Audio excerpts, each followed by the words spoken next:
Hey guys, what's up? Highway Jack, back at you YouTube wise. I know the channel's kind of goofy. It says Jack D. Highway Jack is the actual address. It's the whole Google Plus ad anyway. Look me up. It comes up Jack D. Highway Jack. Either way works. All right, what I'm going to do is get into real quick and going to rush through this. Got a bunch of handguns here. The subject today is concealed carry, home protection, first gun, all kind of put together.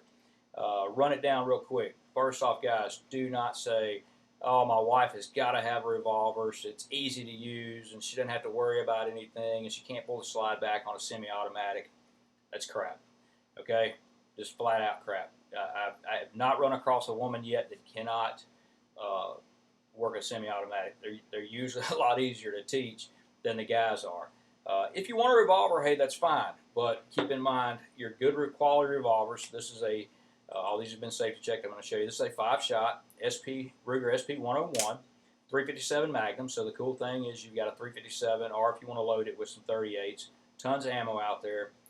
Ammo caliber restrictions, specifications, and whatnot. Get into it at a different time.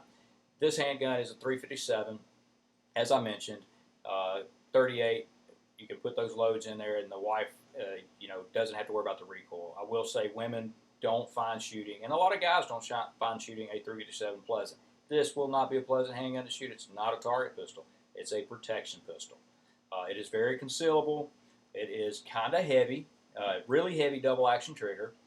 26 ounces is what the thing weighs. It's $599, around that area. Maybe you can get it for $549 if you get lucky, but $599 is pretty much what they're going for in a lot of places.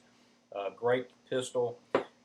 Another revolver for the money. This is $349. This is a Rossi 6-shot revolver, as you can see.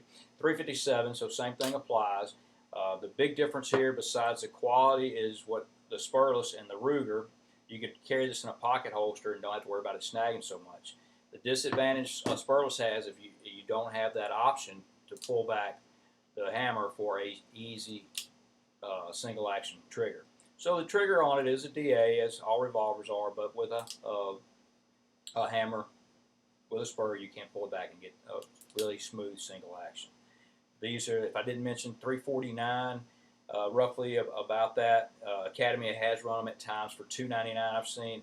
It's 26 ounces as well. Rossi, believe it or not, that handgun surprised me. It's a really good quality. Stepping up caliber-wise in a semi-automatic, and I say stepping up from what I mentioned earlier is a 380. 380s I really wouldn't want to use as primary carry. If you have to, or if you want a pocket pistol, I have carried my 380 as my only pistol, but it also depends on what clothes you wear, what you have to go to work in. Holsters are a whole different subject we'll talk about. But this is the Taurus PT709. Again, all these pistols have been safety checked and cleared. Empty chambers. Boom. Can't see. I got a black shirt on, of course. It makes all these black guns hard to see. See that black gun? Anyway, it has been safety checked and cleared. This is a minimal $299 budget gun. Heavy trigger. I would use this as a backup pistol for sure.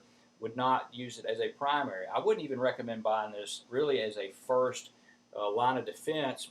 Again, as a second pistol would be good.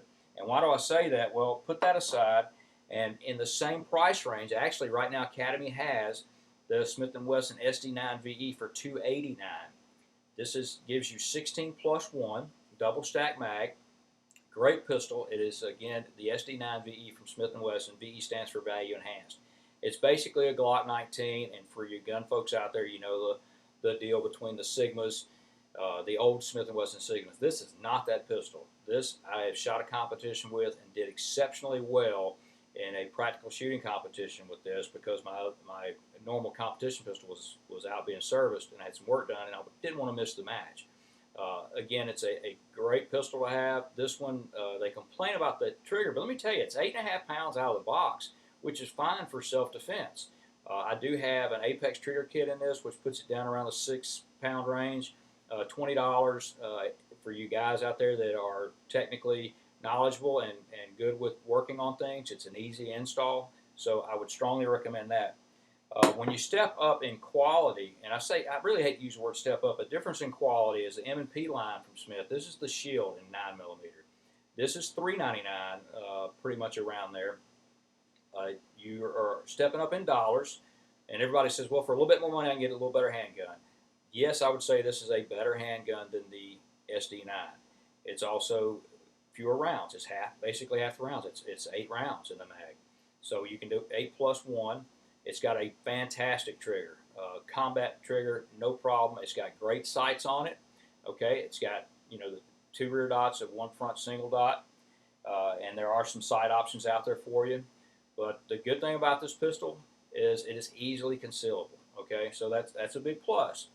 You're looking at $399, $289 on the SD9 VE. For home defense, if you're looking for a home defense pistol, I would go with the VE. And I'm going to keep saying that, and I'll tell you why shortly. For more money, these were running in the the 520, 550 range, which is about what a Glock 19 goes for. Again, Glocks are great pistols. These ergonomically, I like the Smiths better. They have everything a Glock has, and then some. And it's got the ergonomics that fit me better. Can I shoot a Glock? Well, yes, I can, but I would prefer this. The M&Ps right now are $4.99 at Academy, and this is a standard 9mm. It comes with a Tack Rail. Speaking of Tack Rails, the SD9 also has a Tack Rail, and it's gone away when they did the VE. They went to a standard Tack Rail, pin candy rail, what have you. But the cool thing about it, it's not a proprietary Smith only where you had to use adapters. This is a regular tack light, okay, and you can actually run this back in a compact mode. But this is an inexpensive light. I love Surefire stuff, but this is a AIM Sports. They're about 30 bucks or so on eBay, maybe 40 bucks. But what I like is they spring-loaded clip right off. I can take that off my SD9, which is my home defense pistol. So yes, I wouldn't recommend anything for you that I wouldn't use. But I can put it on my M&P if I want. And the cool thing about the M&P and the SD9 is they use the same holsters. There was something else I was going to tell you about the SD9. I just lost a train of thought. Imagine that. But this is, again, very compatible and comparable to the 19, the Glock 19. My wife carries this. I carry this. This pistol has had literally 1,000+ rounds through it. I mean, the competition alone, I run 200 rounds in one day with no malfunctions and under stress and duress. Great pistol. Going to the Bodyguard, the 380, everybody's got their thing, whether it be the Ruger, the LCP, or whatever. Again, an M&P family, Smith & Wesson, I really like it. This one comes with a laser. I think now they're offering it without the laser. I do like the fact that this has a safety on it, and so does the M&P Shield. There's a lot of controversies about safety. So the good thing about them, if you like them, they're there to use. If you don't, they're out of the way on the Smiths, so there's no problem. All the Smiths have the load indicator. They have a hole at the top. Again, I'm wearing a black shirt, so it's hard to see, but there's a hole here, and all the Smiths, even the value-enhanced SD9, to let you know it's a chamber indicator. If there's brass in there, you can see it in that hole right there. The cool thing back up on the Bodyguard is it's a 380. It's a little expensive when you compare it to the SD9 VE, but it is a pocket gun. It is concealable. I showed it to you a second ago. I'll show it to you again. This time it has a 10-round mag they offer with more grip extension on it, so bigger hands can really grab hold of it. I keep the 10-rounder in my vehicle as a backup mag for my backup, because the biggest malfunctions you have in semi-automatics is the magazine. But normally I run the extended pinky mag. It has a flat mag also, but even with the extended mag on it, okay, you can get a little grip on there. It's still easy to conceal. So that's pretty much it. But my opinion for the money, guys and gals, is the Smith SD9 VE. $289 at Academy right now. It's a fantastic pistol. There's a lot of reviews out there on it. Check it out. Ignore the haters when you're looking at any handgun videos. Keep in mind there are haters out there. Ignore those guys. Take the opinions for what they are. They are opinions. Again, these are all great handguns, but for the money, the SD9 VE is the way to go, in my opinion. My humble opinion, as I might add. But hey, if you got any comments or questions, please feel free to leave them at the bottom. I'll get back to you. Thanks for watching all my videos. Highway Jack, I'm out of here. God bless. Peace. See ya.